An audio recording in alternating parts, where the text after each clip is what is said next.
wrong end.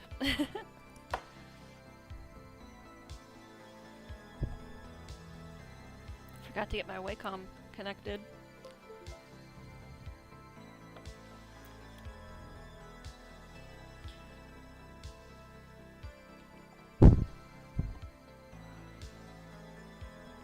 So this stream I'm going to go ahead and finish up the few things I need to do on the mask, and then go ahead and get it ready to print. So that'll mean taking it through a couple other different programs like Netfabb and Kisslicer.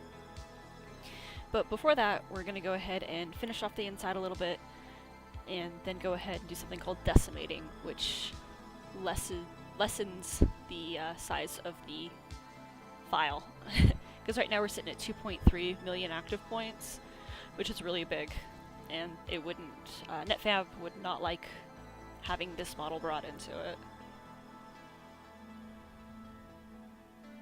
So first thing we're going to go ahead and do is we're going to go ahead and import a head that I have. Oh, too big. Holy shnikes. And I've used this head before for other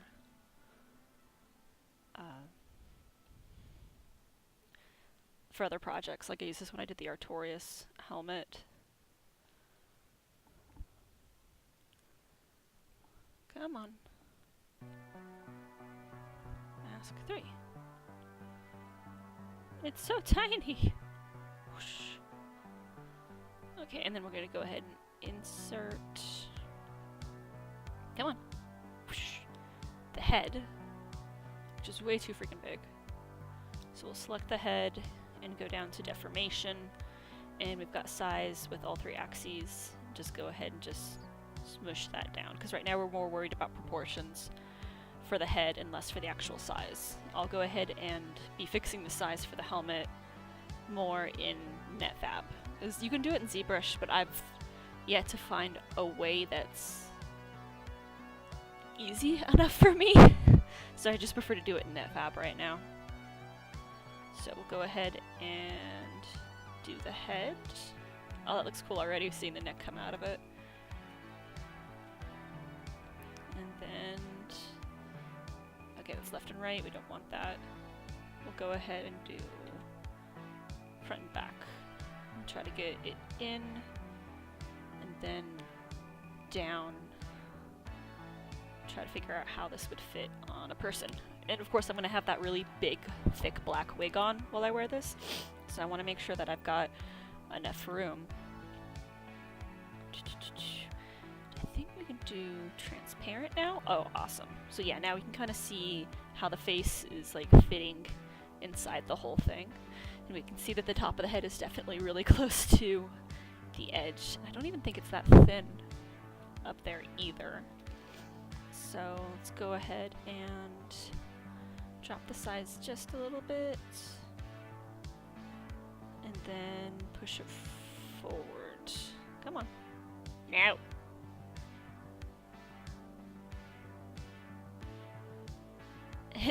Which eye hole am I gonna be looking out of? Yay! Both of them. Okay. I think I can shrink it just a little bit more and then pull the head down a bit more. This is gonna be a humongous mask.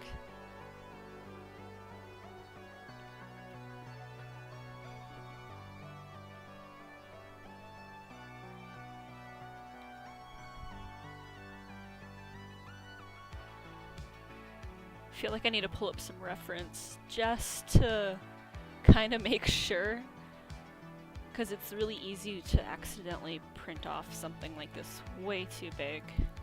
Back when I did the Kingdom Hearts masks, I had to print out 2 or 3 copies because I sized it incorrectly. Yeah, I found an image of her, and it doesn't help that they have anime heads with their weird proportions already. So...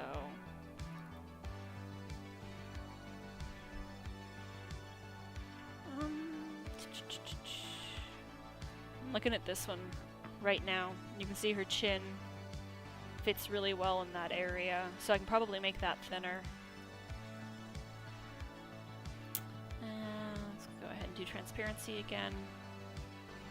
We'll go ahead and size up the head, and maybe move it forward just a little bit.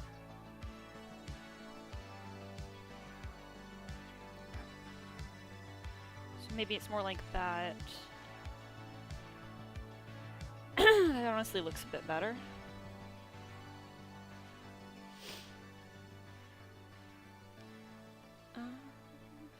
Maybe I won't be seeing much. Maybe this is going to be one of those masks that is like, hey, it's pretty looking and that's all I need to know. Just imagine this with the hair. I guess that's not too bad.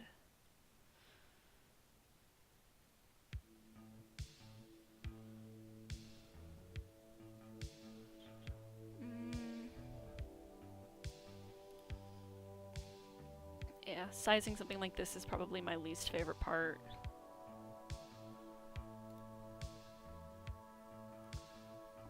I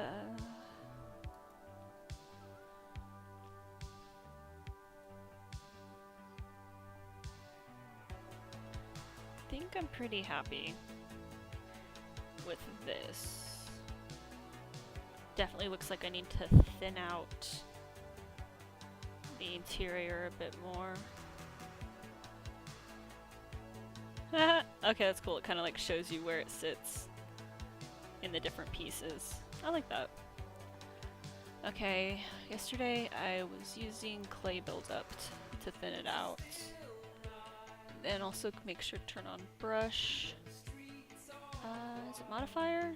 Nope. Orientation? Nope. Auto masking, and then backface mask, so that when I work on this, it won't affect the front side. So I can go ahead and just, no masking, remove, oh, too much material. Just kind of remove material as I go.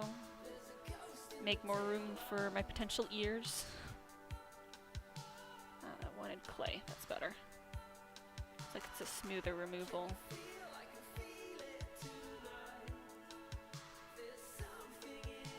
Looks like making some good room for the ears.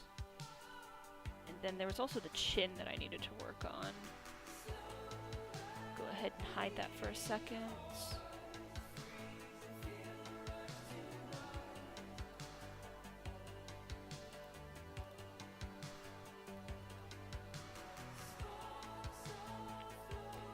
Just kind of smooth it.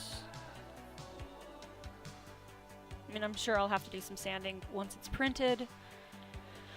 Excuse me, but anything I can do in program now to make it easier on myself is worth it.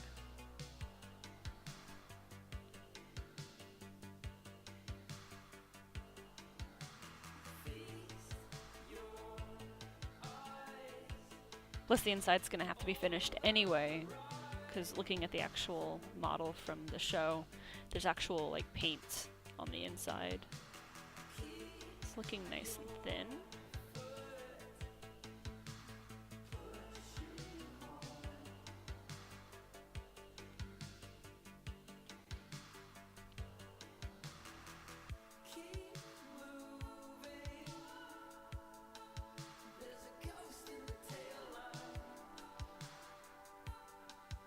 Looks like I need to take out some more near the eyes.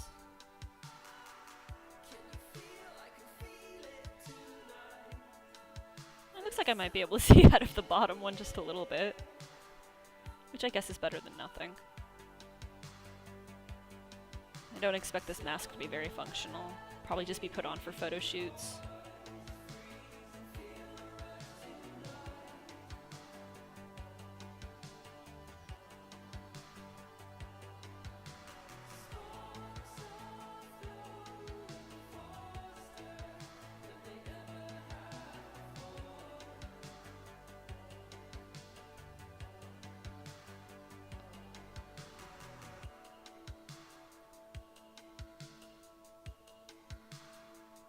almost like the inside of it right now. It looks like it's been, like, ground out or something. It's kind of cool looking. No, don't do that. Ah. Excuse me.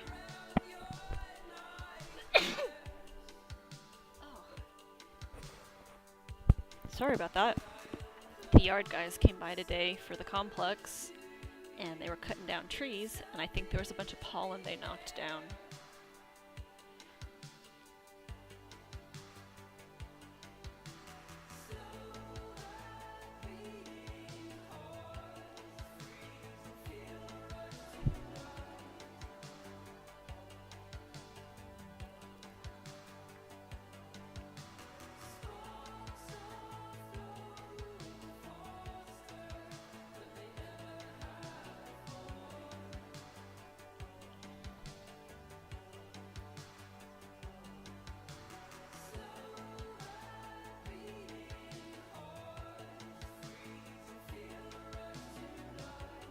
Keep checking the outside, make sure I'm not messing with it. I know I've got the mask on, but I still like to check just in case.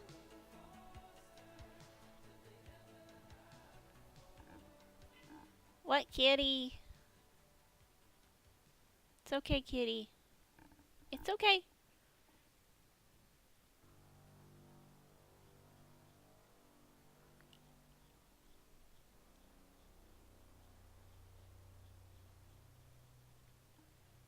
What, kitty? Don't be so angry.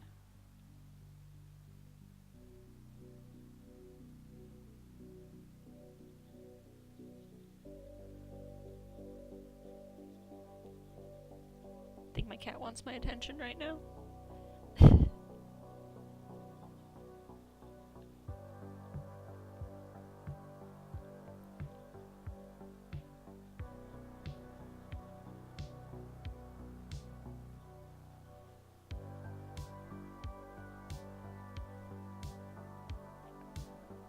Oh, good. Just gonna go lay down on the couch.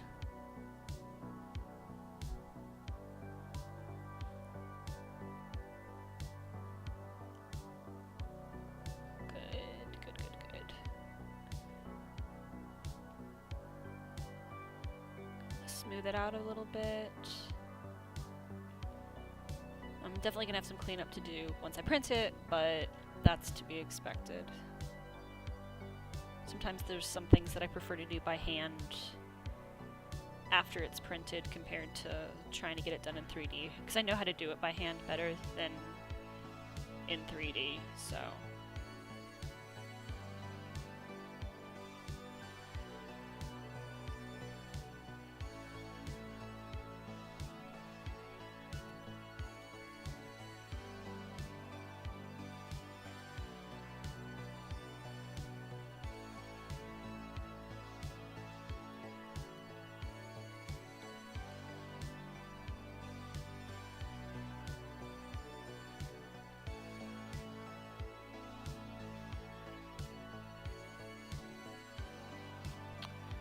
Go ahead and do some soft polish.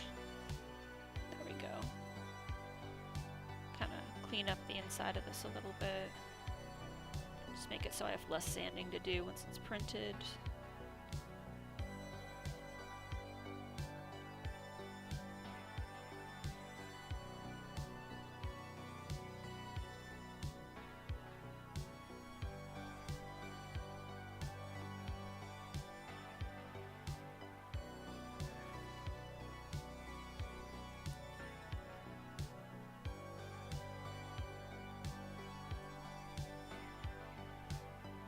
Looks like a little teddy bear right there.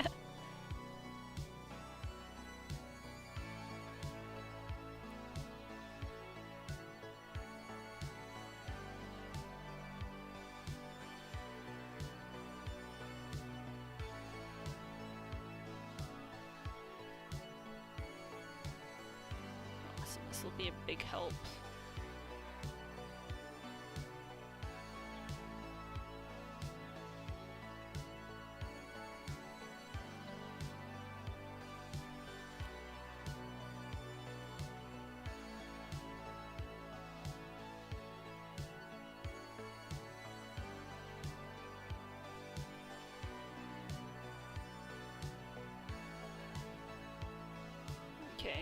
looks like the outside is still doing good. That makes me happy.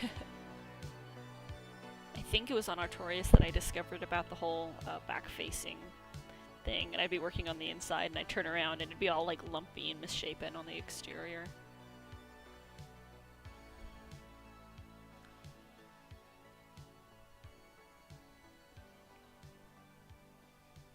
Yeah, I know it's got like a little bit of a lip right there, but that's something that I'll just have to fix after it's printed, which is fine. That's not that bad. Okay, so it looks pretty good. It looks like the ears have got space. There's space for a wig. And I basically need to measure from the bottom of my chin to the top of my eyes for distance in terms of where this goes. I need to remember that. And that'll be my sizing. So we're sitting at... Glasses don't help. Trying to get glasses off of headphones doesn't help either. So measuring it to my eye, we're sitting at about 5.5 inches. Ah! That feels funny. So go ahead and write that down. Chin to eye. 5.5. Sorry, that just... Whew, my glasses don't want to sit right anymore. That feels really funny.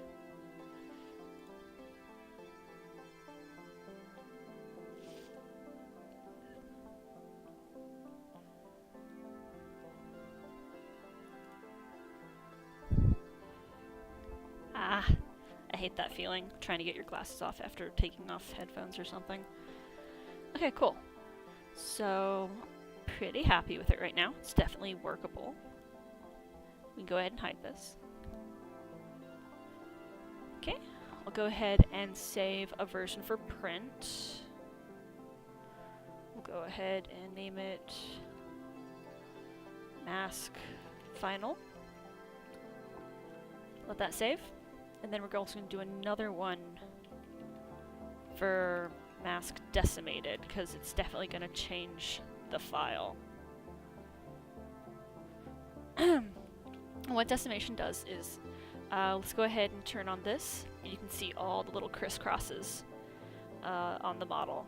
All the different points that give it such a great detailed shape. Like each one of those little points is basically a vertex, or a dot on the model. And with this many, it's a really big file. So what we're going to do is called decimation. And you go to Z plugin and go to decimation master, and you go pre-process current, and it takes a look at the mask or the model or the mesh or whatever you have, and it analyzes it. And right now it's sitting at like 10-ish%. You can see it right up there. So it shouldn't take too overly long to do this.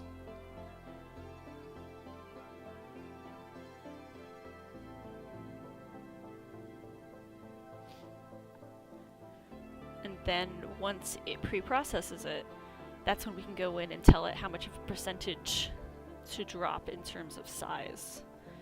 And I like to do something less than 1 million for the next program. So we'll go back to Z plugin. Oh, wait. I may have just made the... Okay, I was like, I may have made the program angry. Now we go to Z plugin, and you can see that it gives us the option to go down to 20%. I'm going to start at 50%. Drop it down to like 1 million. So we'll go decimate current, and then it's going to go ahead and try to keep the shape of the model as best it can while reducing the polycat. You see we've dropped to 1 million, and we can go ahead and get rid of that. And we go and look at the polyfill, and you can see that now there's... You should be able to see that now there are less points on the model. But it's still a bit too big for what I want. So we're going to go back into Z, plug in. We don't have to pre-process it. It's still sitting there ready for us to work on it. And let's go ahead and drop it down to 40%. We'll go decimate current. Okay, and now we're less than 1 million, and you can see that all the or the points on the model have changed. We can zoom in, and you see that they're now spaced further and further apart. And I want to try to get around to like 0.5 mil is what I usually prefer to do. So we'll probably go down to about 30% and see what that gives us. So decimate again. And we're about 700,000. You can see the spacing is bigger and bigger, but generally it's keeping its shape really well. So yay. Where'd the music go? Is it just really low? Yeah, it's just really low. There we go, song's picking up now.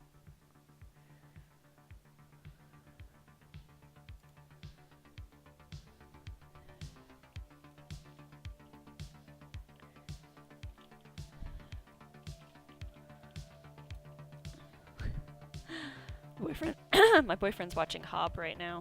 I guess he got hit again. Poor guy. Okay. Let's go ahead and drop it down to... Nope! I didn't want to do that one. I meant this one. Drop it down to about 20. And decimate again. Hopefully that'll bring us down to about 500,000. Oh, even better. And it still looks good. So I'll go ahead and save this as the decimated version.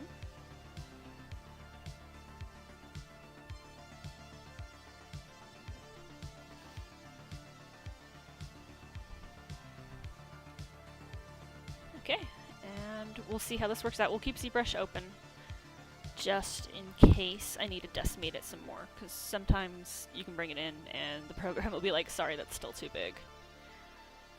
So, okay, on to our next program after we export it. We're going to go ahead and export it.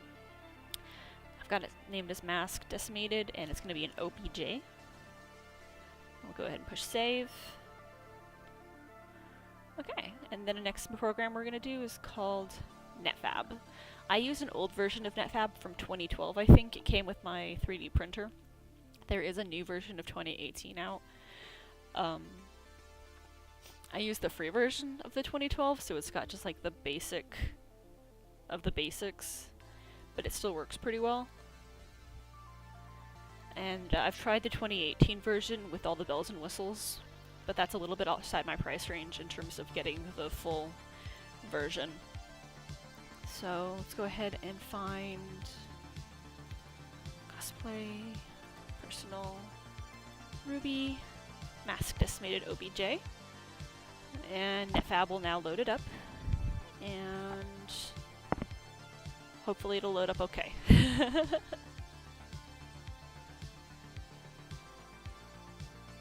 Okay, cool. Now we've got the file in here. First thing we're going to do is repair. We'll select it and then repair, obviously. And it's going to tell us how many edges, triangles.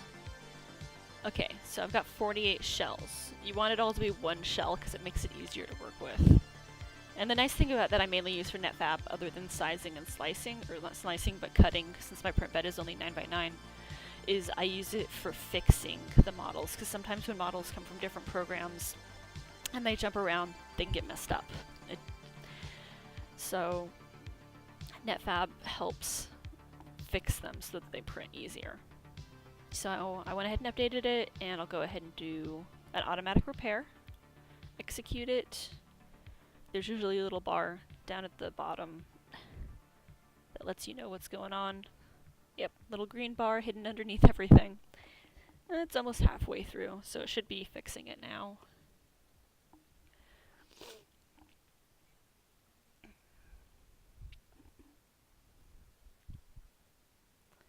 Got cat hair on my nose again.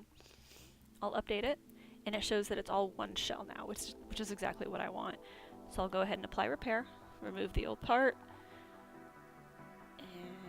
It's gonna think a little bit more, but now I've got a finished version.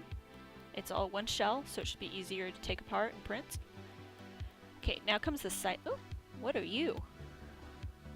Looks like we got a little bit of red going on right there, and that usually means that it doesn't like that. Yeah, it's that thin, weird area, which I'm fine with. That's gonna get taken out anyway.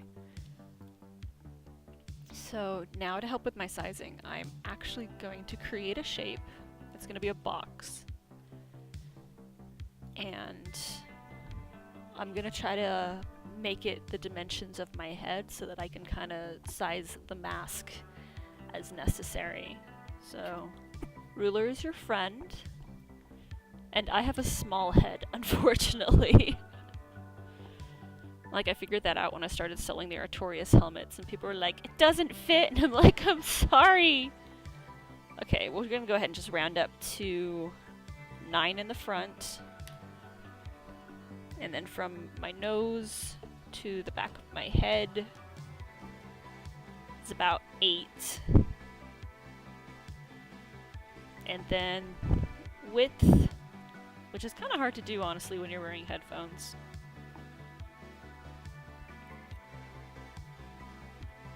Doot. I guess trying to include my ears. Let's just say 6.5. I have a long, thin face. 6.5. Okay. So now we can go ahead and enter the dimensions, and I gotta do a conversion from millimeter to inches. A lot of 3D programs like working in metric. So 9 inches is 228.6 millimeters. 8 is 203, and 6.5 is 165.1.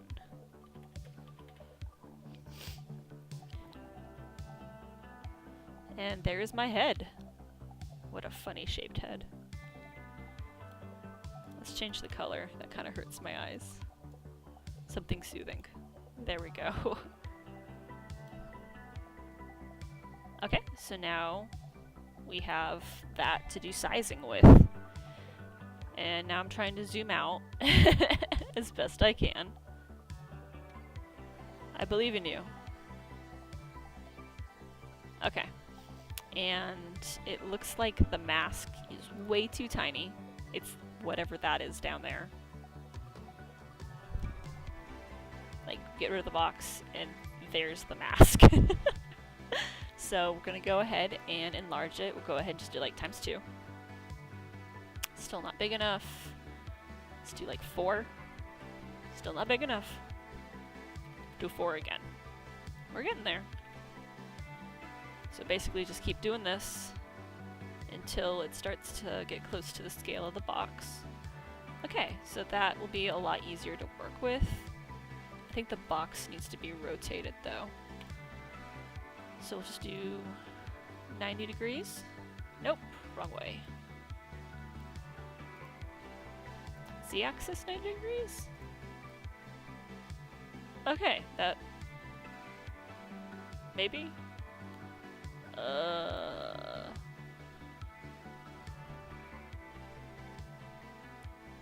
The question is, do I have it correctly?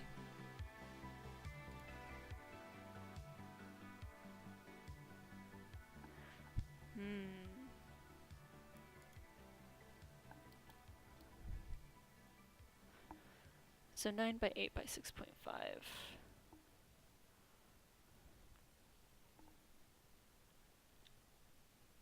think it needs to be rotated the other way.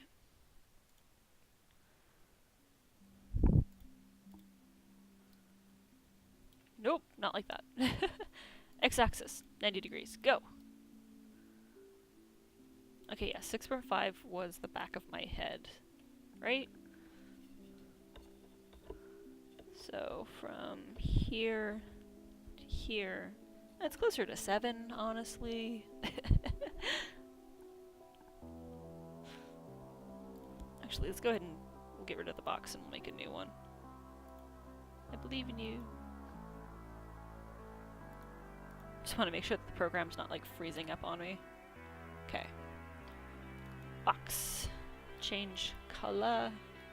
Pretty blue.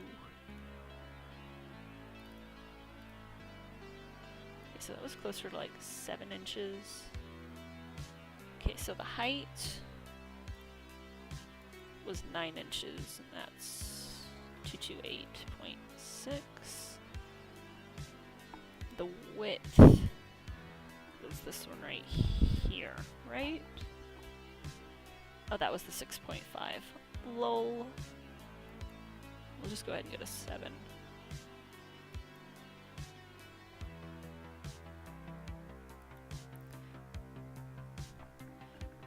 And then this was... Ah! This was hard. Okay. And that one was 8. So that should be 203.2.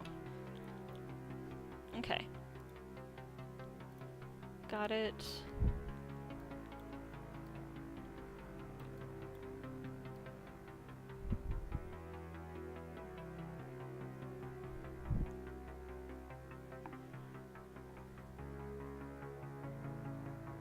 I feel like the mask is wrong.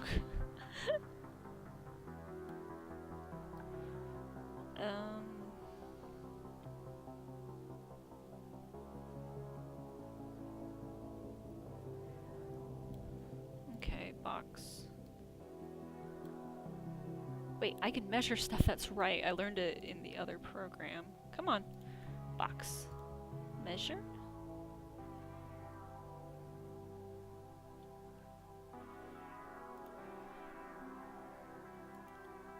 .202 millimeters. So that's the 8-incher right there. Ah! Okay, get rid of those.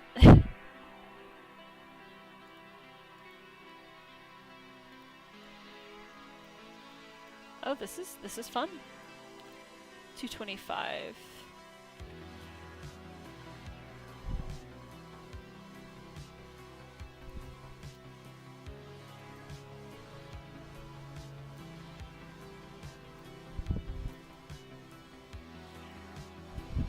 Okay, I think this is the right direction.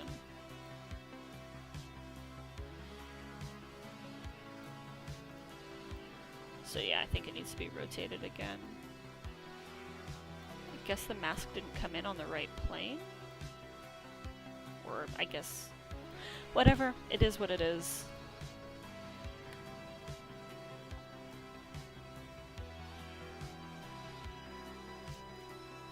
Okay, let's go ahead and rotate that then. 90 degrees.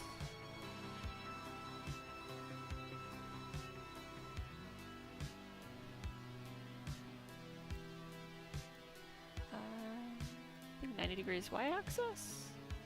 Nope. X-axis.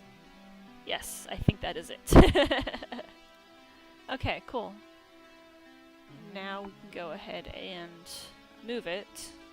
So we need to move it other direction. I wish there was a way to like just grab it and move it, but for some reason you gotta do it this way with this program. So -20, -30, -20, -15. Okay, it looks like we've got it centered pretty well. Now the joy of getting it inside.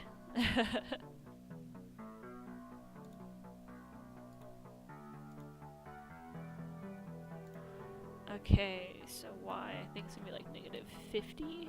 We're getting close. -20. Nope! I did it in the wrong one. -20.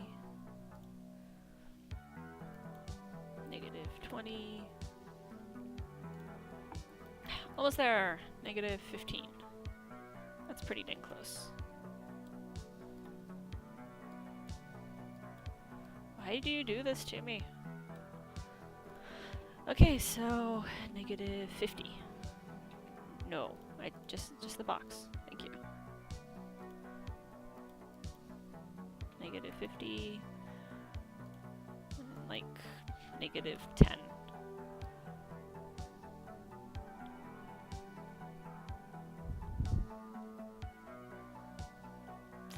I think the mask can be a bit bigger. So we go back to Zbrush and we take a look to see kind of the sizing we want, and we want from the bottom of the chin to the inside of the helmet with some space left over. Actually, it looks like it can go down a little bit. So that was y-axis. This might actually be a good size already.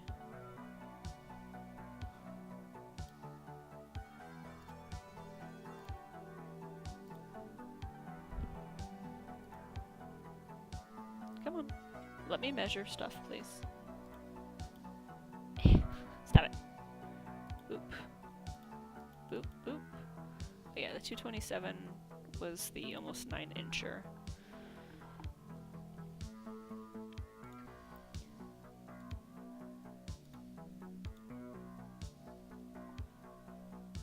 Okay.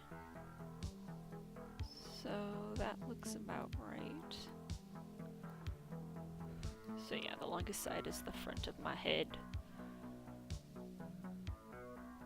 So yeah, it looks like it's could probably even go down just a tiny bit more. -5. Because it's supposed to fit inside of that chin piece. Come on. There we go. Because yeah, it fits right there. And then up there. This is always an adventure trying to size stuff properly.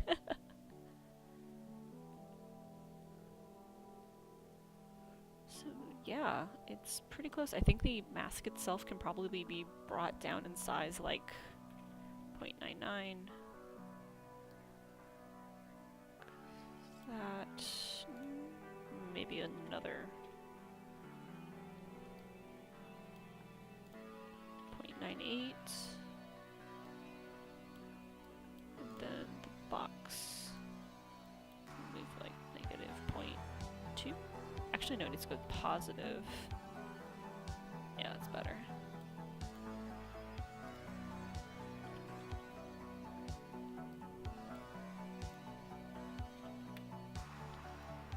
Okay, back to the box. It's basically what this is. It's just going back and forth, moving things, resize, move things, resize. I think I'm happy with that.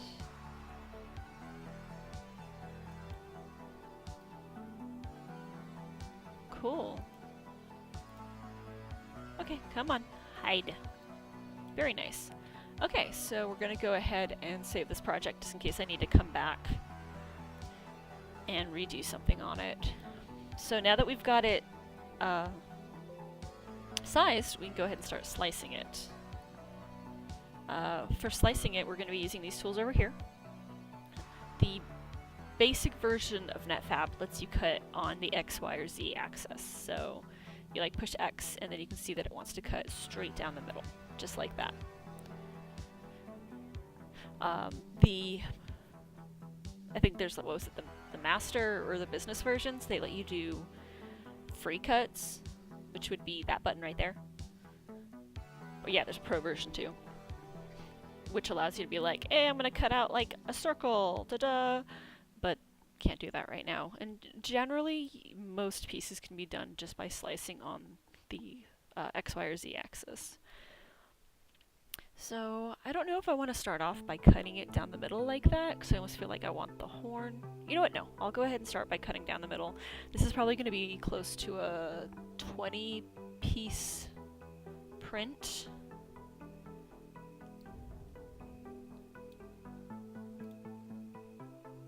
Okay. I just want to take these really quick and punch this. Hey! How you guys doing?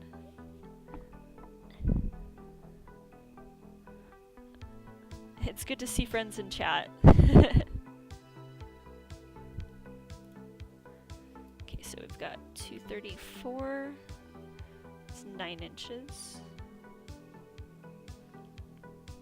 And then we've got 312, which is 12 inches. So I wonder if that's from the front back.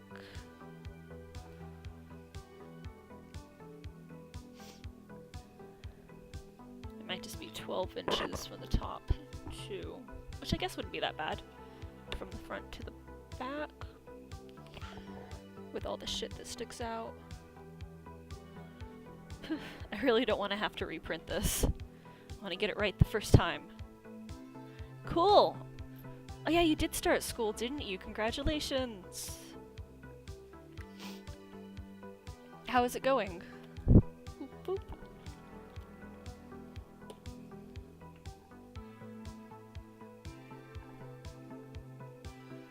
Okay, cool. And then the last one is 350. Let's see how long that is. That comes to about 13 inches. So we're dealing with like 12 inches back and like 13 inches up. Which, like, looking at it, that honestly doesn't look too bad. Yeah, I figured it was you, Steph, because of the whole school comment. I didn't think your man went back to school. So, it's like, probably sticks out about that much, and then, okay, that's not bad. And then, bottom of the chin piece, up, horn. Okay, I think I'm happy with this. Don't quote me on that. We'll see. Okay, so I'm gonna go ahead and do an execute cut. You can see that it wants to cut right down through the middle. Because my printer bed is a 9 by 9, I think like a 9 or a 10 inch high, and so I gotta cut everything up to make sure it fits properly. Plus when it comes to printing something like this, I've discovered I don't like to print everything off in as big as pieces as possible, because I don't like to print things that last a really long time. When you start printing stuff that's like 20, 30 hours, it gets stressful, because then you're like, oh my god, is it gonna finish? And then you're like 18 hours into a 20-hour print and it fails, and you're like, I gotta start that over again. So I'm glad to hear that school's rewarding for you right now. That's great to hear. Okay, so we'll go ahead and cut this. And it's gonna think really hard.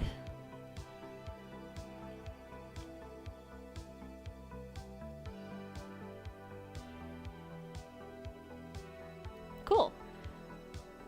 So now we've got 1/2 and 2/2.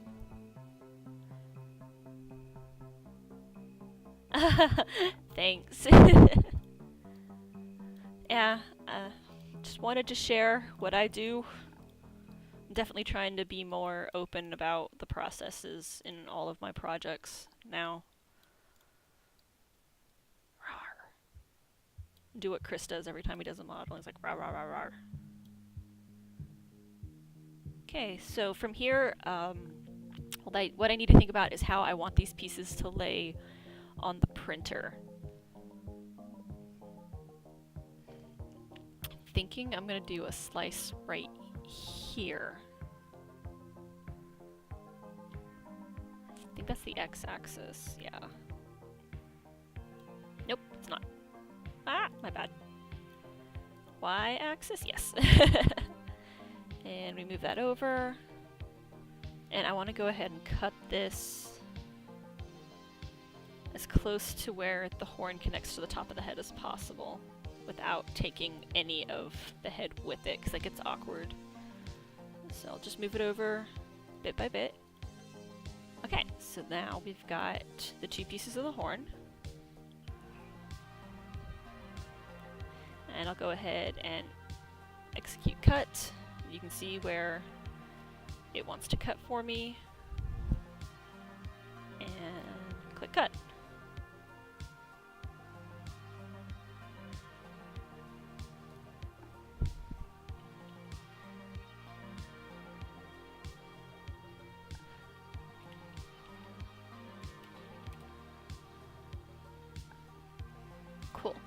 Okay, now when it comes to like round pieces like this, I like to try to keep any support that's going to be printed on the interior instead of the exterior.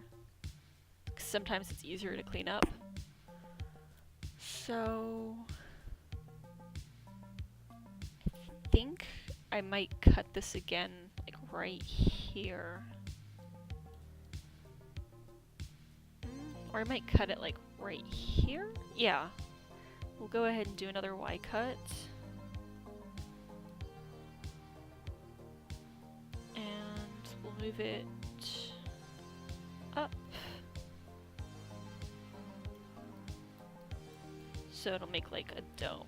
I want to make sure that I don't clip that though. So a little bit farther down so I can get all of that. I want to make sure that I don't accidentally cut detail funny. Like I'm going to be gluing this all together, but I just want to keep it as simple as possible for myself.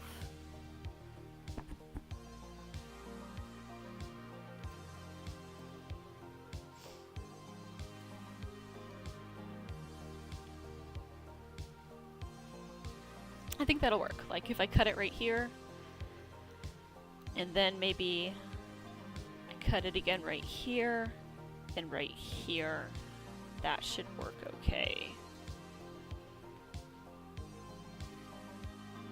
Yeah, and then that piece can be printed with that as the base and then up, so yeah, that should work. Oh, snap. There was a sound.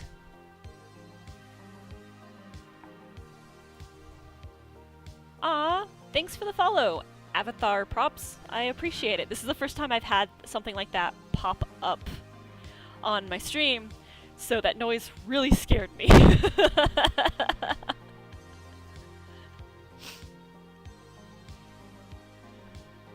Oh, I was like, oh god, what happened?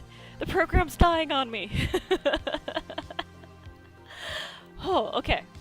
Let's go ahead and probably do another Y cut, and we'll go a little bit further down. I think I can do this. I don't want that. Actually, we might go back and just do some X cuts. Gotta click the one in the middle. And then we'll go ahead and move it over. Music, where did you go? Oh, okay, it's still playing. Good. Okay, so I think I can do it a little bit bigger than that. So I'll keep moving it over. And I want to make sure that I don't have anything stuck floating. I think that looks okay. So we'll go ahead and execute the cut. And you can see the plane that it wants to cut on. It doesn't cut off any pieces of those funny. Okay, so we'll go ahead and cut that.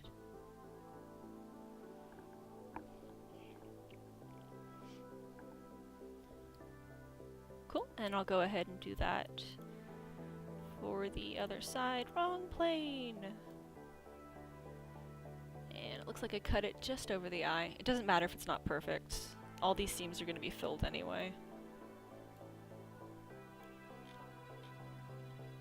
That looks good. Make sure it's not clipping anything in the back.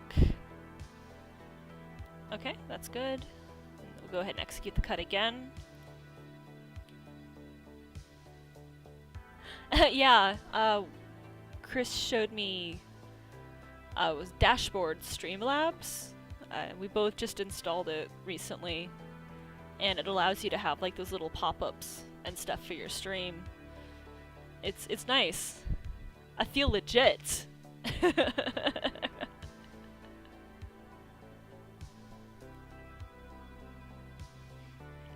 Maybe we'll eventually end up making our own cute emotes or something. I'd love to put our cats on there. That'd be funny.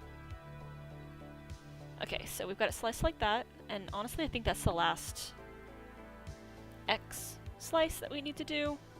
So we'll focus just on these next. Watch, I'm gonna pick the wrong one. Oh, I picked the right one! Okay. I just look like I know what I'm doing. I don't. A lot of it's guesswork. Or when Chris is here and I'm like, hey, help me. Definitely wouldn't be able to do any of this without my boyfriend. Come on. I believe you. Get away from the nose.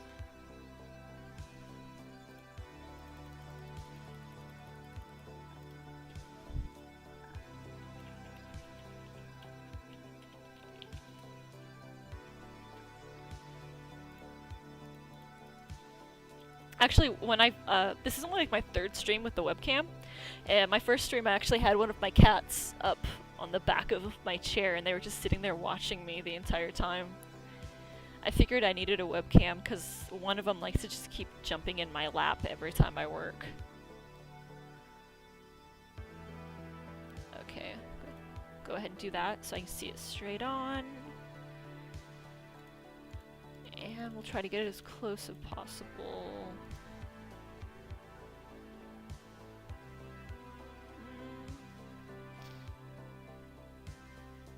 I would honestly love to have a cut under there, but that's something that I can only do with the whole free cut feature.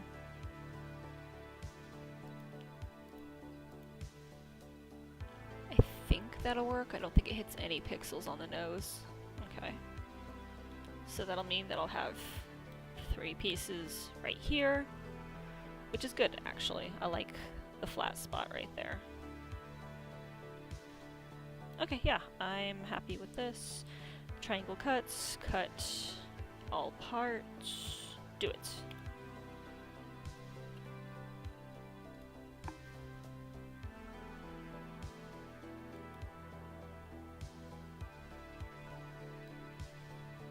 Okay, cool. So these are some good sized pieces now. Like even this is a good enough sized piece.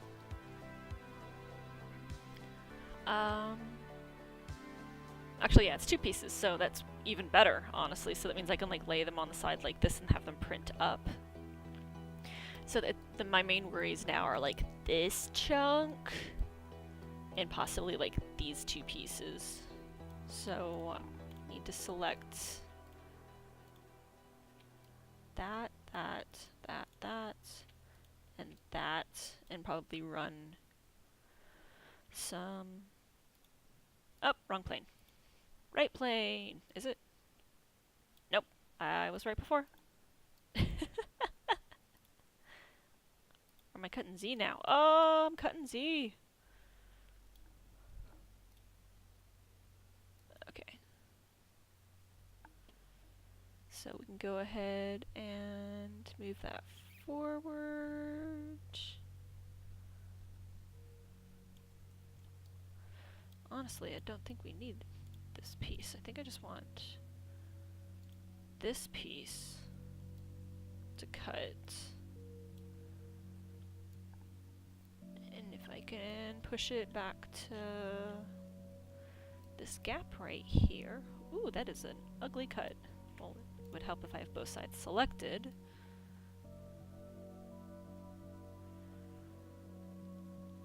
So...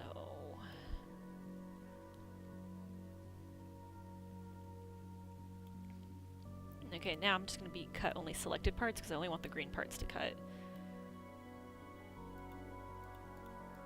There. So that means it'll cut this front dealie like that. Execute cut. Go.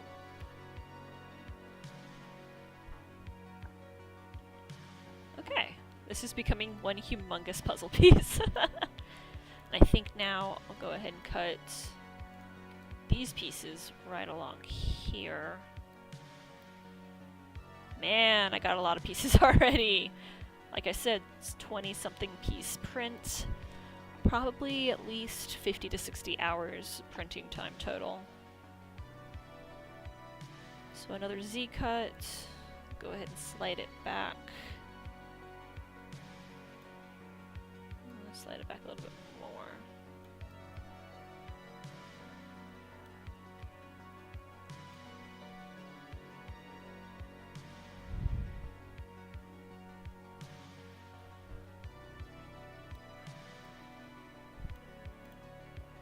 Oh, that is a weird piece right there. Did I really cut it like that? That's what I was trying not to do. Don't be like me. Learn from my mistakes. Pay attention to what you're cutting.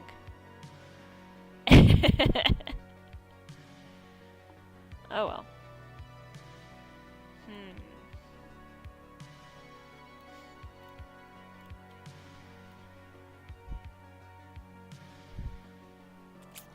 Honestly, I think these pieces are fine. I think my main concern is just that one and that one at this point. They're way too big. I think I can go ahead and move this to probably there.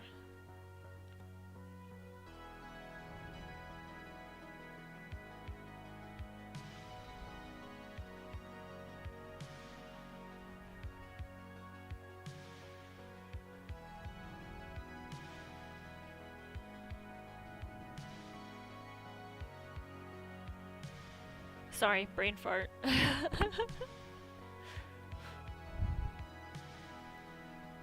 That'll definitely be a weird print if I do it like that. It's like, what's going through my mind at the moment is when I printed off the Artorias helmet, there were some portions that warped just a little bit, like 3D prints can, due to like cooling off incorrectly.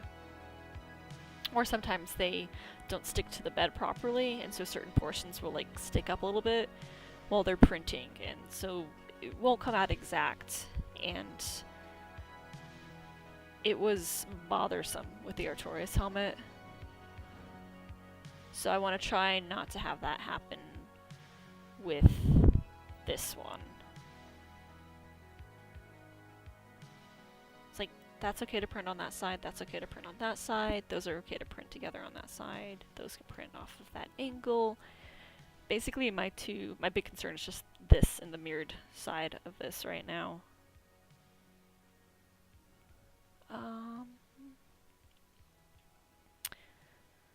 It's like part of me wants to cut it into smaller chunks for easier printing, but that also worries me because that increases the chances of them not fitting together properly because of warpage.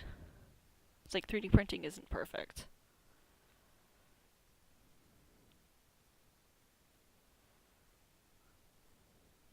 Do we still have music? I'm always afraid of it being like, nope, no music for you, and I'll be like, well, damn.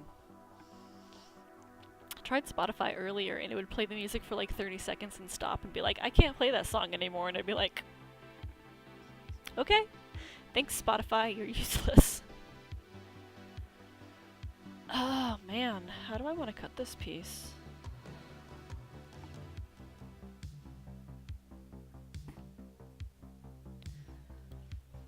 It's like, if I cut it right here, then this piece would be printed from, this would be the ground plane and it would print up, which honestly wouldn't be that bad. Which leaves this piece with a lot of detail and gappage. And so we'd have like two separate pieces right here.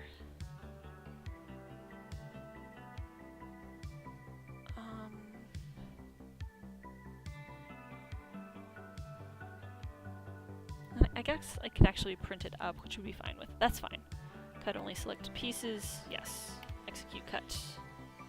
Good.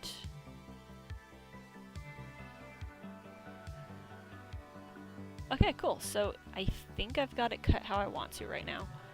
So I'll go ahead and save as mask decimated cut so that I know that this version's cut up. And it'll take a second to save.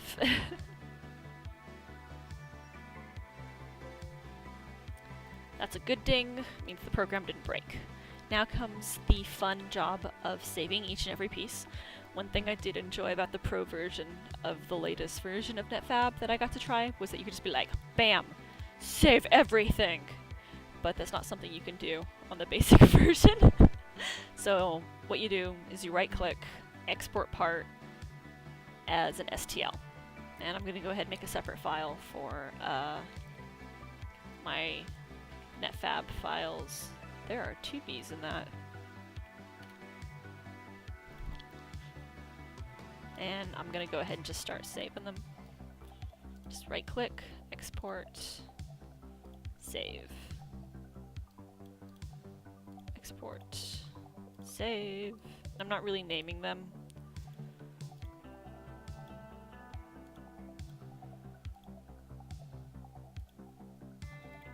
They've already got their own names, so... Oh! Something happened on my screen.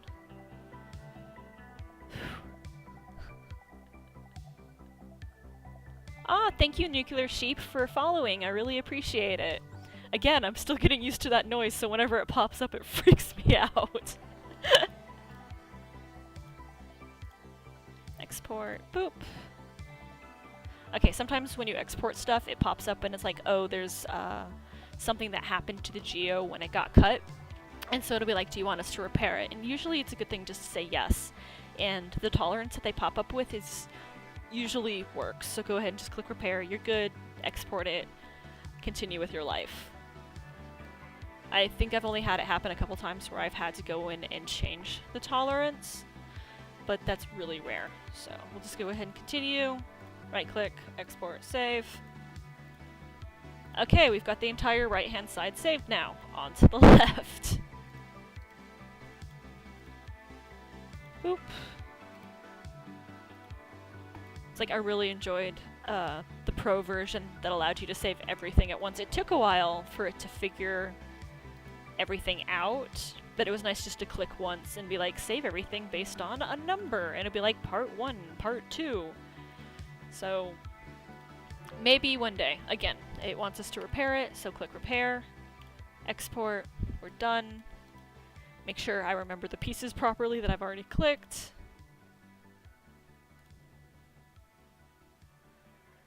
Oh man, that zombie scared me.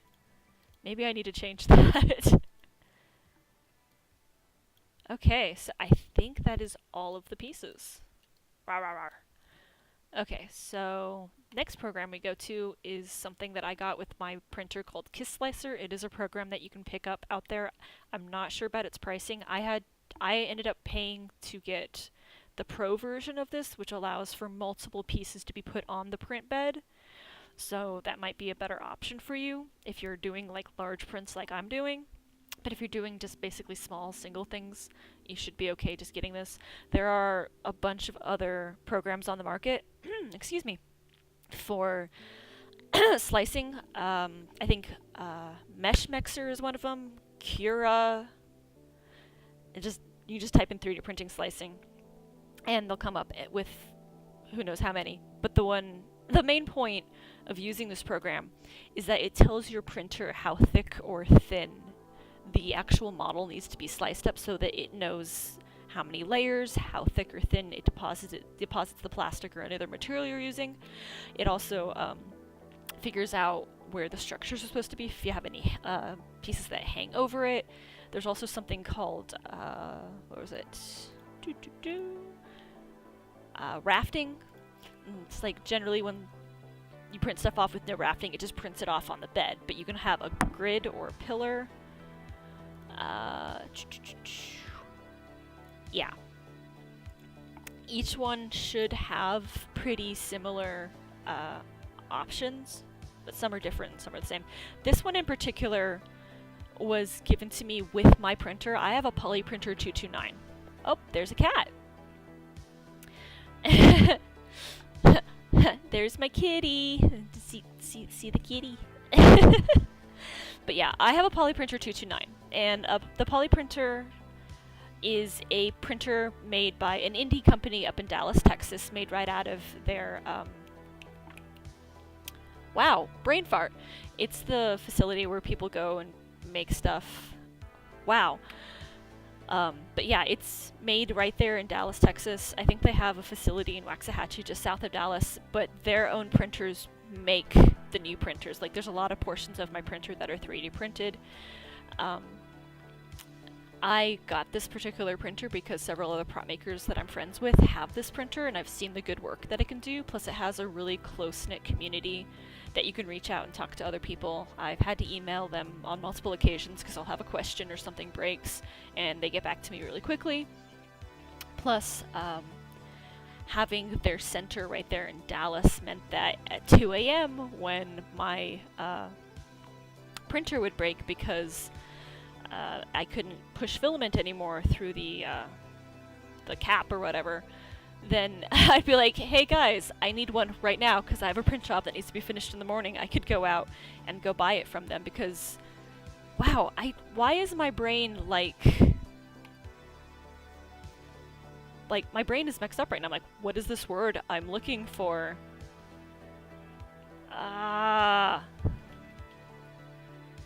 It's like where people go to go make stuff. It's like a fabrication place. Wow, my brain is so mixed up right now. It's right there by the Smooth On location. Bill's Plastics? No, it's not that. Sorry, I'm pulling up a map right now because this is bothering me so bad.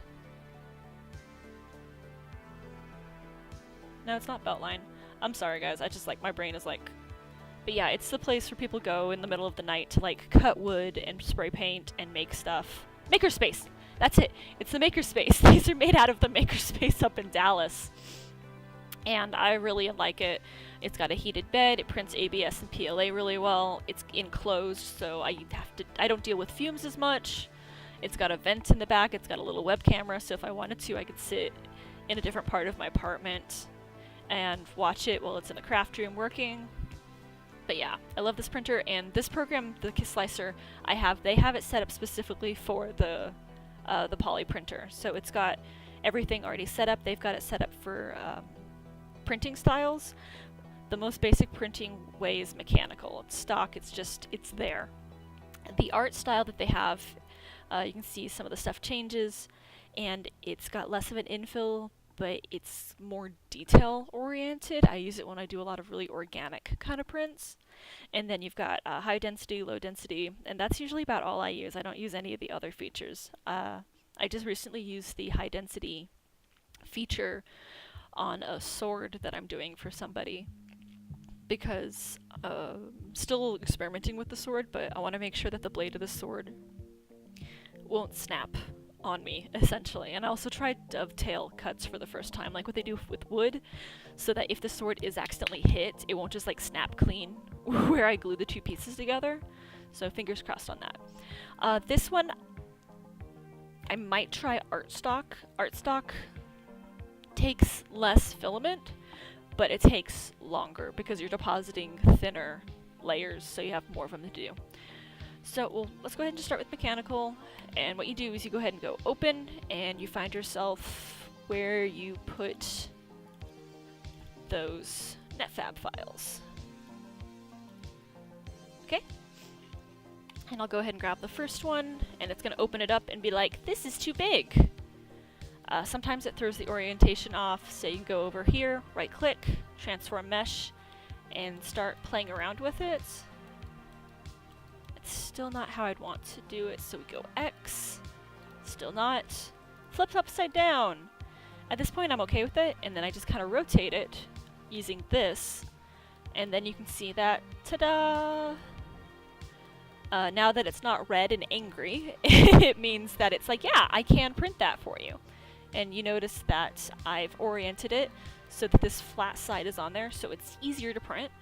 These lines mean that it might have some problems printing right there, but I'm not too worried because it's a flat side, and I can always sand it a bit if I need to before gluing pieces together. So now what we do is I've got mechanical selected, and I go ahead and click slice, and it's going to go ahead and figure out how it wants to go. And you can see the way the blue is coming up.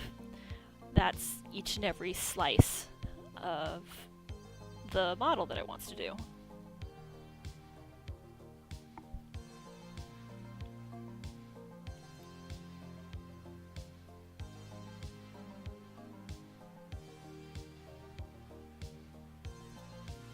Okay, so now we can look over here at this information, and it tells me how much filament it was going to take, how much it would cost if I was going to be charging somebody, because This program allows you to set it up to be like, I'm charging so-and-so cents per length of filament. And then the final thing is, it's really important, is it shows you hours and minutes. This program is sometimes stingy in terms of what it wants to say. So like this says it'll take an hour and a half. Once I take it to my actual printing software on my laptop that's connected to my printer, it's probably going to say closer to 2 hours. So I always round it up just a little bit. We can also go ahead and check to see what art stock would turn out to be. I estimate it's probably going to take 2 hours and 15 is what it should calculate.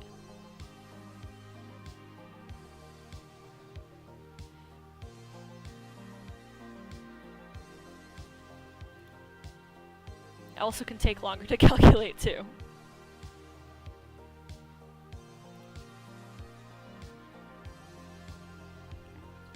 Hi, kitty. This is my kitty, Harley. She's a tortie. She's got a striped face.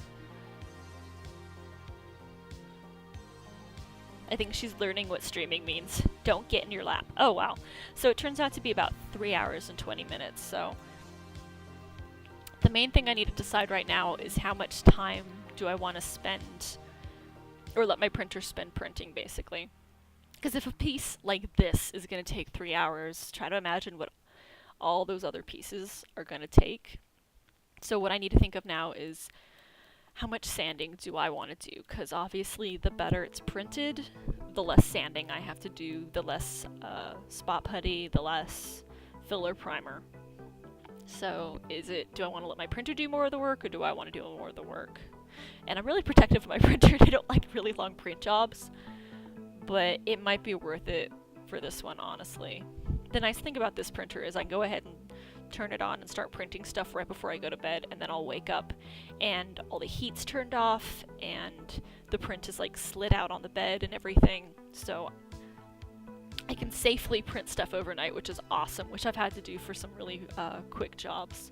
So I think I want to do this print job right, so I will definitely be doing art stock for everything. So I'm going to go ahead and name this Raven A, and that'll be the first piece. Actually, let's go ahead and go up, do new folder, and we'll do print files so that we don't confuse anything. Because Netfabb, we were working with STL, and now we're working with a new file encoder called G-code, which is what the next program will read. So print files, Raven A, save.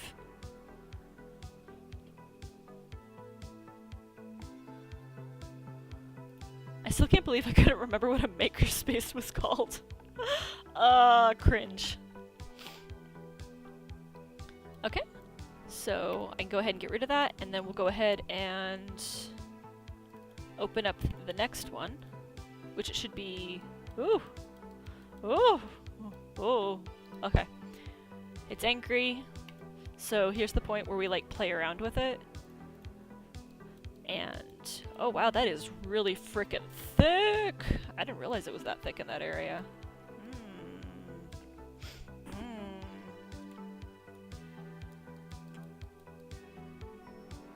Oh, I guess that's like the front of the head.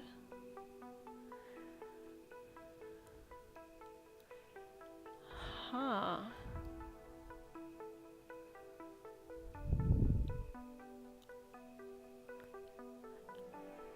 You know, I'm too far to go back and change the model. I can always just Dremel that stuff out.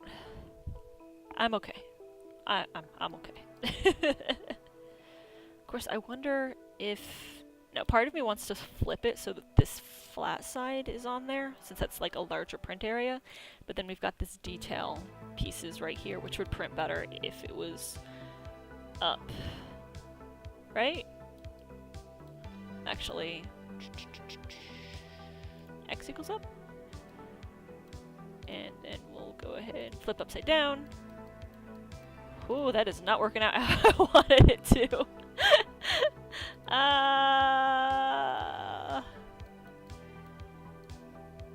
Why?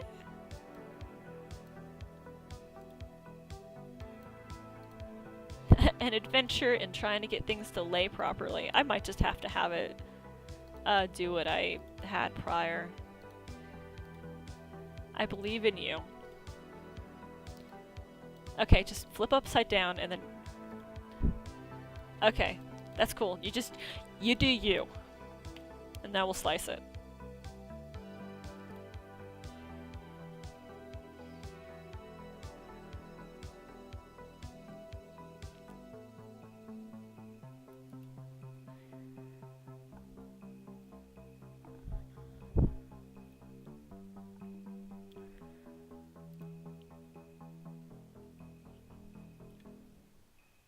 This music is Laserhawk, by the way.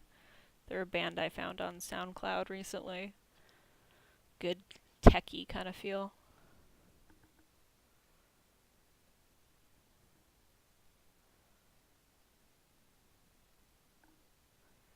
Ugh. Taking so long.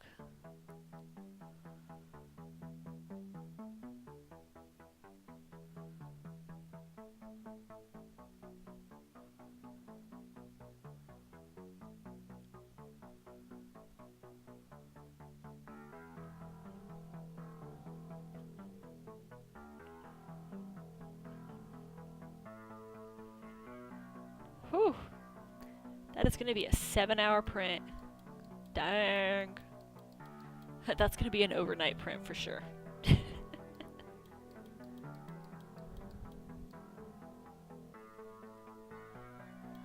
Honestly, I wonder. What if I just did this one in mechanical instead?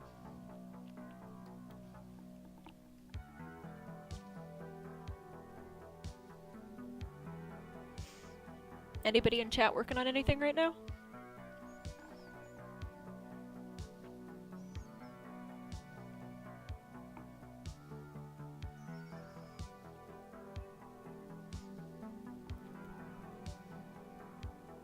Hopefully this one's like 4 hours.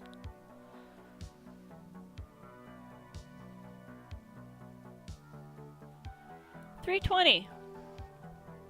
I'm okay with that. I know I said I wanted to like do this right, but I'm impatient. So Raven, print files. Raven. Eh.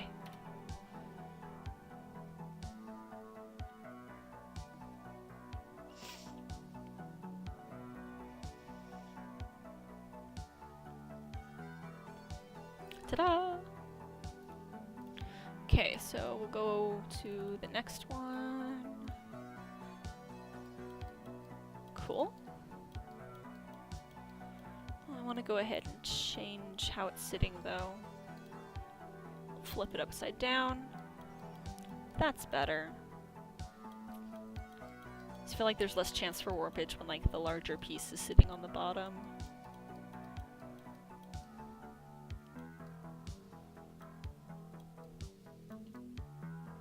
Okay, cool. Go ahead and slice it. Are you editing videos? Or not videos, but photos right now, Steph?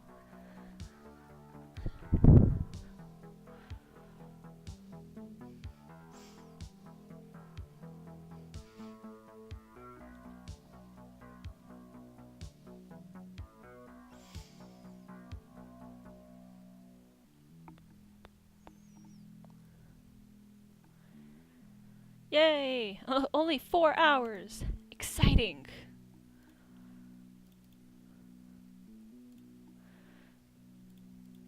Then Raven C. Yeah, I never got to see any pictures. I was hoping to see pictures after sitting the gauntlets. Well, hopefully your plans work out and I get to see pictures and you have fun wearing it. I thought you were in pretty good shape already, so...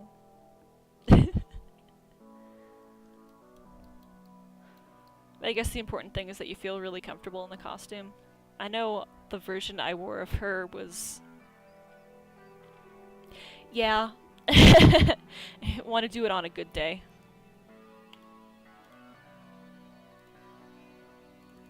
Okay, I think we're... So we did ABC. So 1, 2, 3, 4.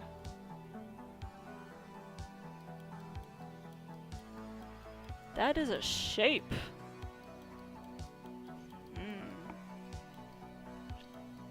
So I think the best way is to have it lay down flat right there. There will be some support material right there, but honestly that's not that bad.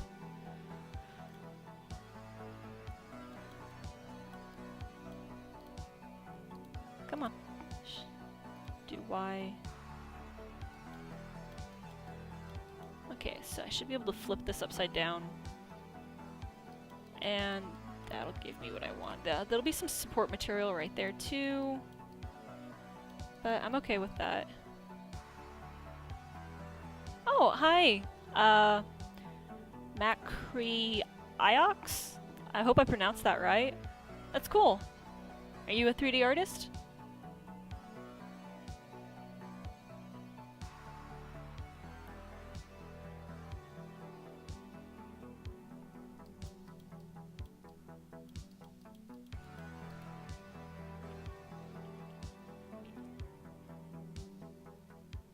Ah, cool. I wouldn't mind having that kind of homework for school stuff. That sounds like fun. I'm actually doing YouTube channels now and I'm really enjoying editing it. So I wish I could have done more stuff like that back in school. Okay, mechanical, slice. Definitely pushing the limits with some of these pieces.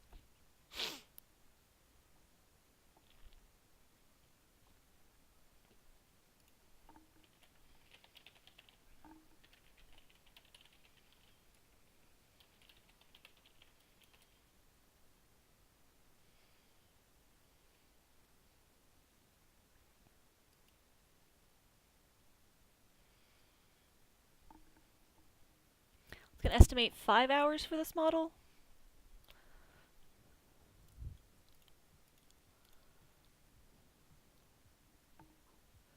Music too quiet.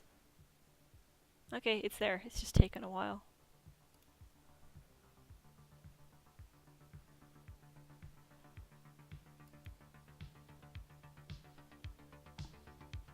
Oh, 6 hours. Yeah, it's another overnight print, but that's fine.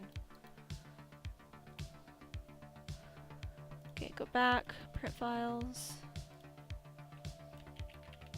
_D.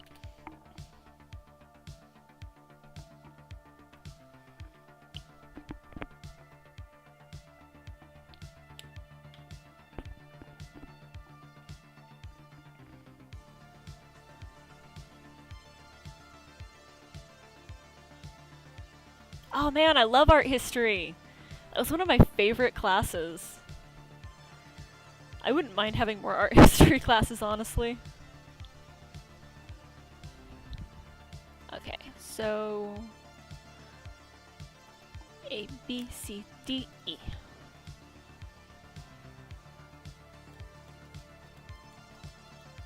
Honestly, I'm okay with that. Slice.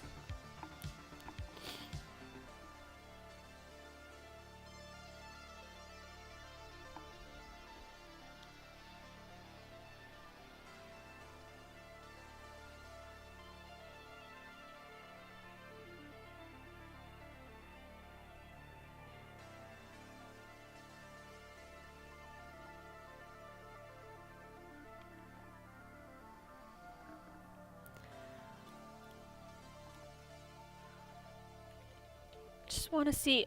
Okay, yeah. So I didn't know if I could carry on with the next step after this, but it looks like I do have the program that I can at least show you what happens. This computer's not attached to my printer, but I can at least show you how I do stuff after that. So 5 hours. We're good. I think we did E, so this should be F.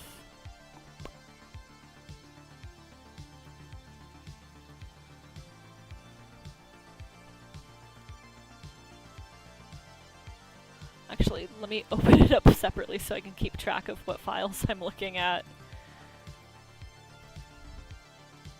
Okay, so we've already done D. It's shush shush shush program. Shush.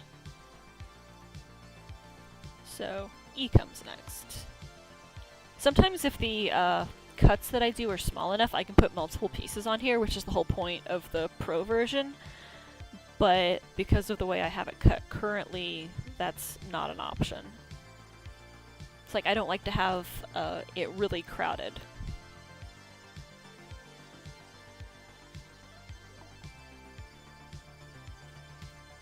Okay. So A, B, C, D, E, B, C, D, E, F.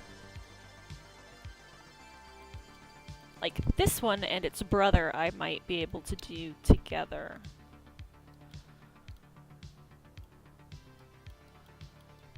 What the? Come on. I believe in you. That's what I want. Okay, yeah, I think I'm gonna go ahead and attempt to figure out which one was its brother. A, B, C, D, E, F. I can probably do it based on the size. 1.6. I'm gonna say that one. Yes! I was right. And then we can go ahead and just flip this one over. So now we have them both on flat edges. And then we can go ahead and slice them up. Ooh.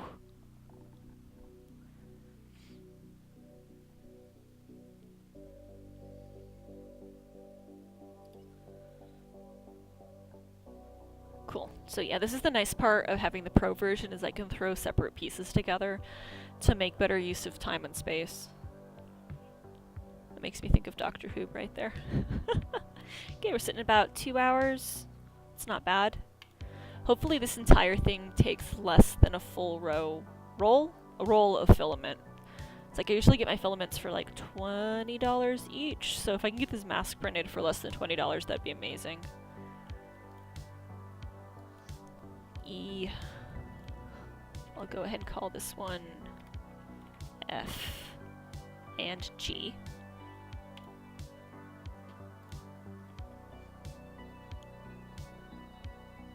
Oh, 200 pages a week? I might be weird, but that sounds like fun for me. I miss school. Like, I loved going to school. I would love to go back and get my master's in something. I just don't know what.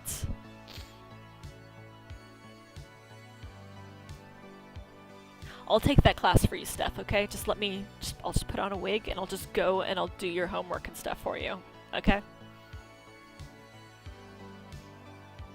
Okay, so we've got that saved. Doop, doop. A, B, C, D, E, F. So it should be that one, the 392. Sounds like it's a pretty big file. Yeah.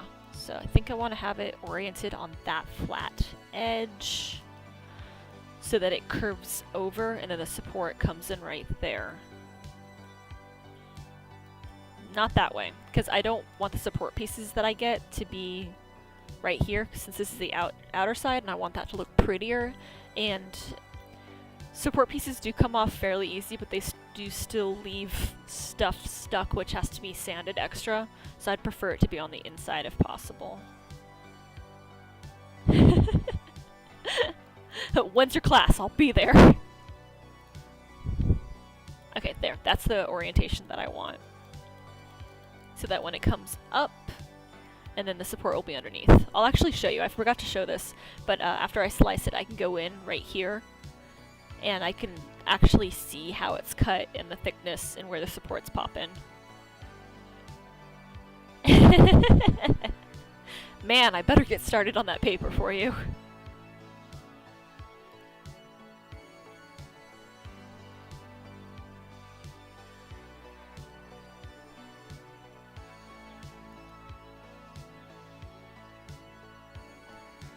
Okay, so like I said, I didn't have this shown last time, but I can do models and path, and we zoom in and move it around a little bit.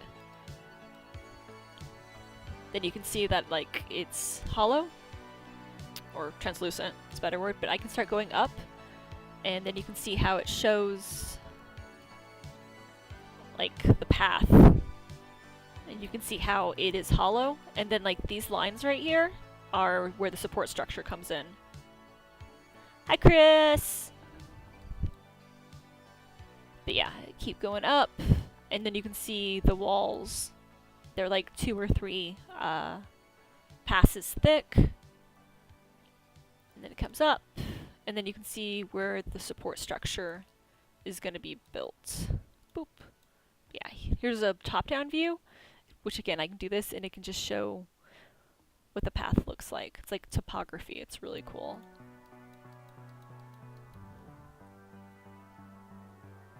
Oh, sorry, heavy breathing.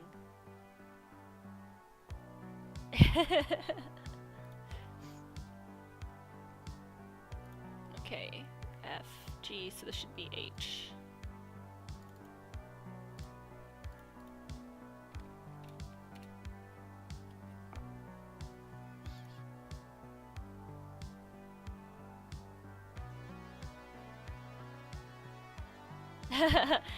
Hey, Mike.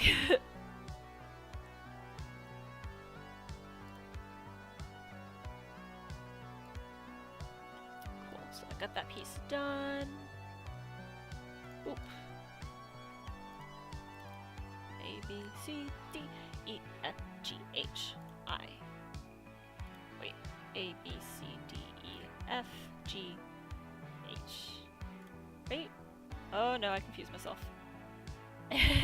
A, B, C, D, E, F was combined with G, H. Okay, yeah, it was 2000 that was next. I don't want to accidentally undo it. Oh, thanks, I appreciate that. I'm trying my best to stream more and more.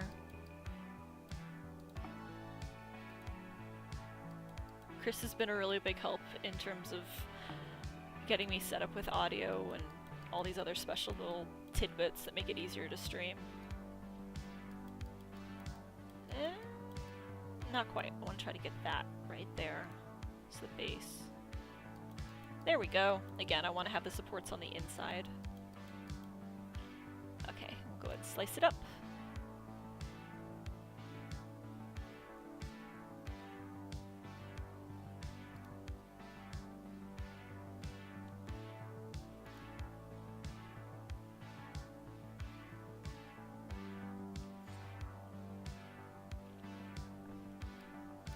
Okie dokie. Looks like it's gonna be 2.5 hours. And then go to print files. This should be I. Make sure I type that correctly.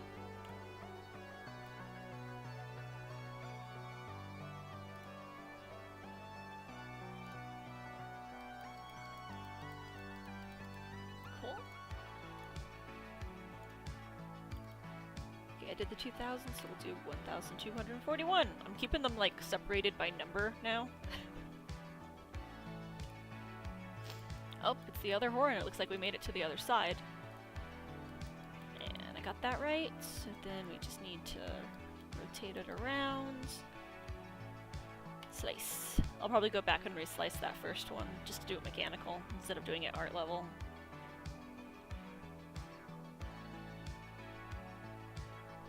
I can't imagine typing like that. I guess it's just like grabbing the controller and just like, letter, letter, letter. Okay, this piece looks good. I can wait 1:35.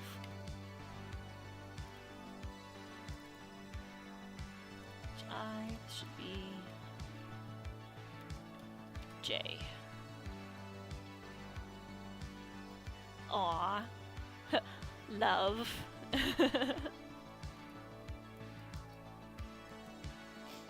Okay.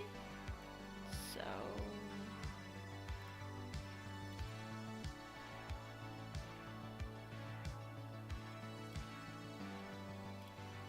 yeah, that one should have been the one that we just opened. Just checking, making sure. Yeah, okay.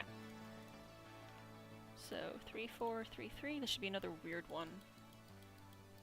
Gotcha. X equals up. Okay, I'm gonna rotate this just a little bit. Give it some better room. Okay, that looks good.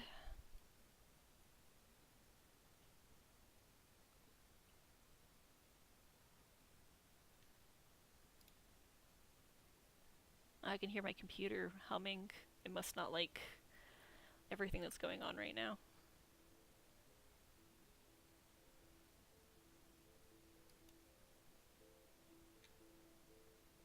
It looks like your heart bumped into something. I was like, yeah, it's a heart. Or actually, like, heart.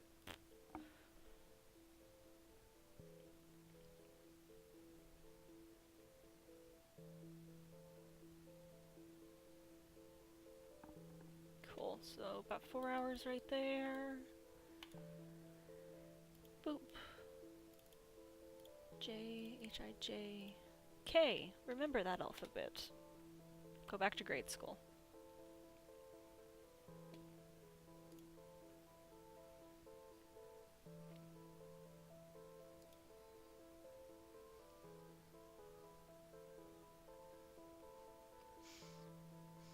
What about the PS4 Twitch, Chris?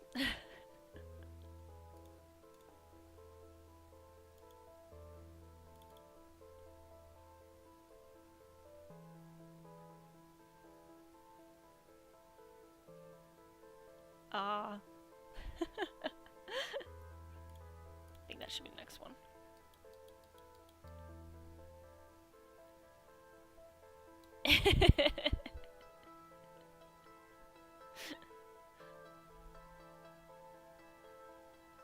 Nice. Now Chris has definitely been having a ton of fun with VR chat.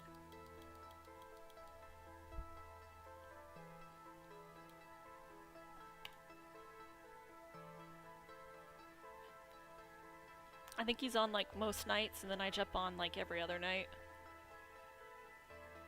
Oh yeah, they're super freaking kawaii. There's so many different anime character avatars that you can pick, or you can even like make your own too.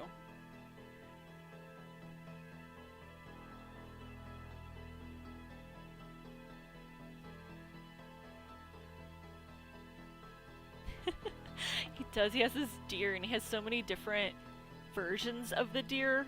It's amazing. Like, I think everybody that sees him asks him how many versions, and they're like, he's like, I'm never gonna tell ya.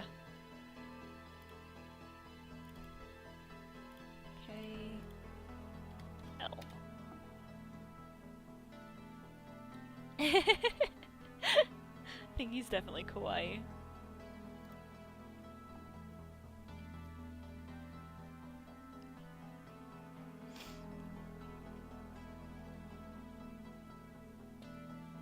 Okay, we're getting this done. Oop. We're almost done with this. I think I just need the 3199. Nope, that's the one I just did. 2498. Okay, yeah, it's another funny shape. Oh god. Don't do that in my stream. Banned. Ban hammer. Okay, still mechanical. Let's go ahead and slice this up.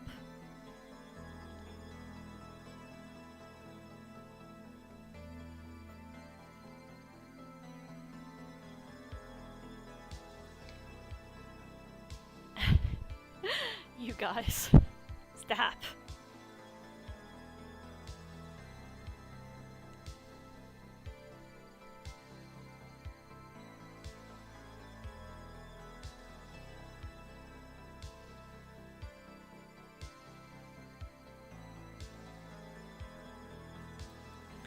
Cool. So another 3-hour print. Go ahead and save it. JKL. This will be M.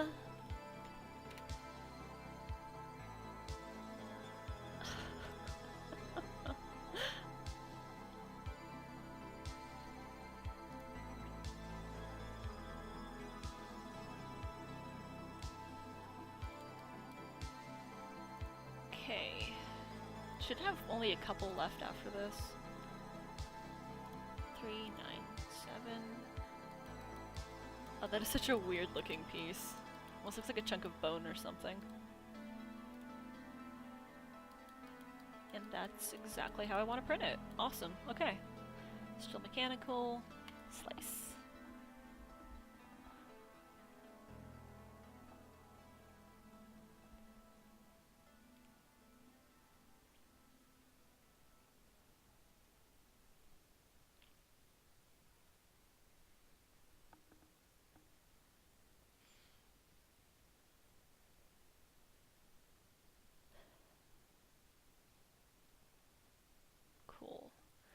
So about a 4.5 hour print for being generous. M N. I think like 2 or 3 more pieces to set up, and then I can show you what happens in the next program. Well, kind of.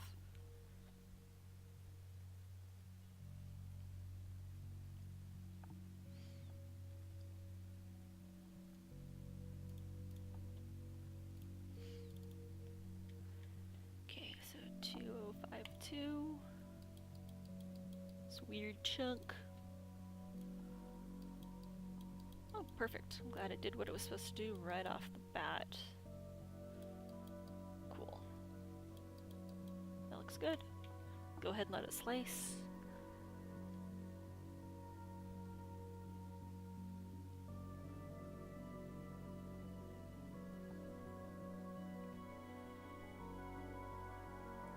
Okay.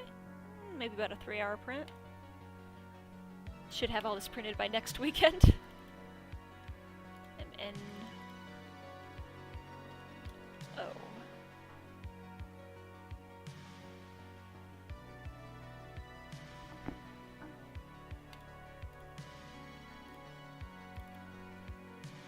Okay. I think this was the one I just did. Yeah, it was. Ah, snap! 2 more left.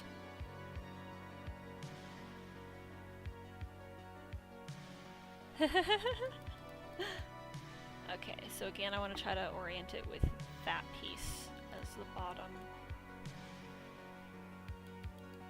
Nope. Try this. At least here I can flip it upside down now. So yeah, there'll be some support structure, but overall it should be okay. I'm gonna go ahead and rotate that.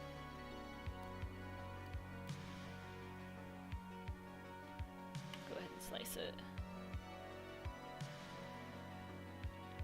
Yeah. Some of these are going to be overnight prints, like I was saying before. My printer allows that, so I can just set it up right before I go to bed, and then I wake up in the morning, and whatever I've selected to print will be printed off. And then, like, the nice thing is my printer shuts down when it's done with the print, so I don't have to worry about the heater or the bed or the extruder or anything staying hot and staying on, which is what I love about my printer. Like, the first time I did an overnight print, I think I woke up like 2 or 3 times, and I was like, open the door. Okay, nothing's on fire. It's still printing. We're good. So.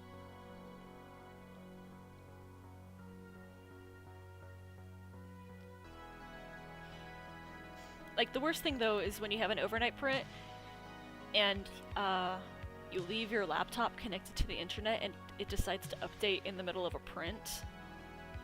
And that confuses the printer, so then it's, the printer stays on, but it's like paused, and it's thinking. And so you wake up in the morning and you have half a print, and your printer's still there and hot. So I always try to make sure that my printer is not connected to the internet overnight. Because that's scary.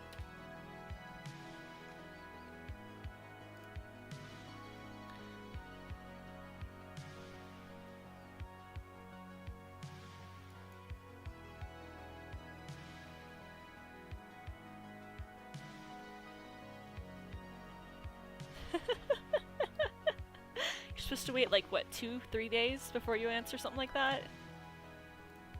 Cool, last piece, last piece! Boop, boop. Okay, and I think I was okay with the other one in the same way, so let's go ahead and just slice it like that.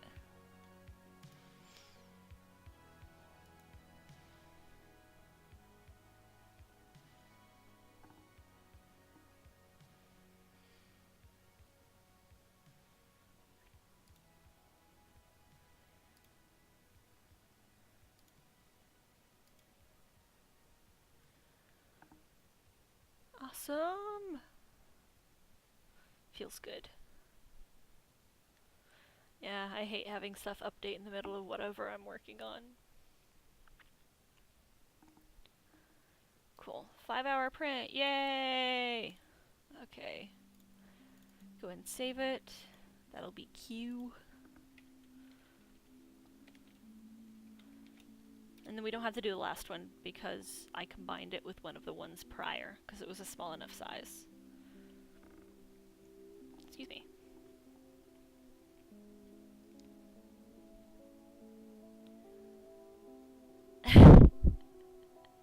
That really sucks. We were trying to watch anime last night and the computer decided to do a super update and it took it like an hour.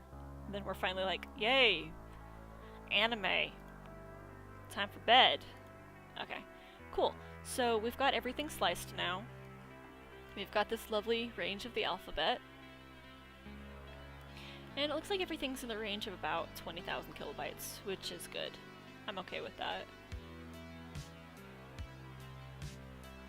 So our next step is a program that I have called Polyprinter, which I always run as administrator. And again, this is a program that came with my printer. I don't know what... Well, I think most printers come with a program like this, but this is the one that came with my printer in particular, so this is the one I know how to use. But if this was connected to my printer, I would go ahead and click connect, and then it would be like, yay, you're connected, but in like programmer speech. And then what I would do is I would go ahead and come over here, and it gives you different specifications for different materials, and I've mainly print in ABS, so you can just be like ABS, ABS. And these are the temperatures for the extruder and the bed, because I have a heated bed, and that helps the ABS adhere better. And then I would set the temperatures, and then I would load a file. And gotta get to that file first. We'll go ahead and just be like, bloop, load a file. And then it shows you as it builds up the layers, and then it'll give you an estimation on what this program thinks it'll take to get it finished. Cool. And it shows how much filament it's going to use, it shows the dimensions, how many layers, and then how long it thinks it's going to do. So by now, usually it takes a minute or two for both of these to heat up to their prime temperature, and it'll show it right here on this. And then I'll usually center the print, or I'll home the extruder, because sometimes prior prints will leave a little bit of cooled filament stuck to the extruder, and if I home it before I start the print, it lets me know if there's anything stuck there that I need to clean off, or if I need to adjust anything, because I don't want to just start the print and walk away and have it pause, because if the Z height isn't correct, or if there's something blocking the extruder from hitting exactly how high it's supposed to be, it'll pause the print until I fix it. So I'd rather just make sure everything's perfect. And then, once it's homed and everything's perfect, I go ahead and click print, and it'll heat the extruder up like another 30 degrees. And then it'll go, and it'll just start laying down on the bed. And then I'll come back and I'll have a pretty print. And I'll definitely be streaming me working on the print itself after it's printed. Like, I'll try to figure out a way to stream sanding it. My brother just got a streaming setup in his garage, and I plan on hanging out with him soon, so I'll probably bring the helmet with me, and we can probably host each other on our channels. So, but yeah, I'll probably stream me painting it, and anything else I can probably think of in terms of working on this. But yeah, that's technically what I do whenever I print something. Start off in Zbrush, go to Netfabb, end up in Kisslicer, and then Polyprinter, and that's my entire process. It's been like that since the beginning, except for like a couple little changes, like the decimator thing has really helped. But yeah. Rah, rah, rah, rah. That's how I print. Other than working on this IRL once it's printed. My next 3D stream will probably be Thursday, and I'll start modeling off Raven's weapons in Fusion 360, since it's such a good program for hard surface stuff and I understand it more. So yeah. I think I'm pretty much done for the night. Does anybody have any questions before I log off? Comments? Concerns?